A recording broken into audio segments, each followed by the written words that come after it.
আজকের মানববন্ধনে উপস্থিত লালমনিরহাট জেলা দুর্বার তারুণ্য, স্বেচ্ছাসেবী বৃন্দ ও সচেতন সাধারণ মানুষ সকলকে আমার সালাম, আসসালামু আলাইকুম। আপনারা জানেন বর্তমান সদর হাসপাতাল নানান অভিযোগে জড়িত। আমরা আজকে সবাই একত্রিত হয়েছি লালমনিরহাট সদর হাসপাতালের সকল অভিযোগ লিখিতভাবে কর্তৃপক্ষকে অবগত করতে।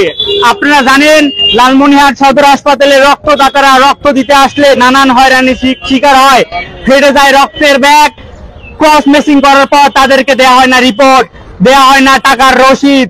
আপনারা জানেন, আমি লালমনিরহাট সদর হাসপাতাল কর্তৃপক্ষকে বলতে চাই, আপনারা মাথায় রাখবেন লালমনিরহাটের স্বেচ্ছাসেবীরা আপনাদের শত্রু না, আপনাদের সহযোগী। আজকে রক্ত বিনাগারে রোগী মারা যাচ্ছে না, এটার একমাত্র কারণ স্বেচ্ছাসেবীরা যদি রক্তদাতা তৈরি করতো না, তাহলে এত রক্তদাতা আপনারা খুঁজে পেতেন না। আমি লালমনিরহাট সদর হাসপাতালের চিকিৎসক, নার্স ও সংশ্লিষ্ট সকলের দৃষ্টি আকর্ষণ করে বলছি,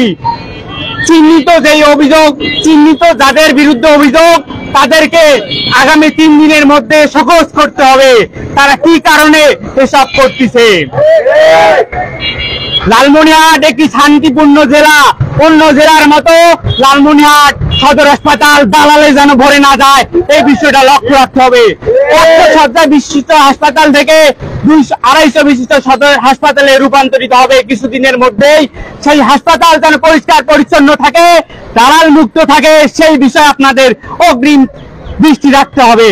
আমি আরো বলতে চাই, লালমনিরহাট সদর হাসপাতালের সামনে বিভিন্ন ওষুধ কোম্পানির বিক্রয় প্রতিনিধিরা সাধারণ মানুষের পথ রোধ করে তাদের প্রেসক্রিপশনের ছবি তোলে তাদের অইচ্ছায়।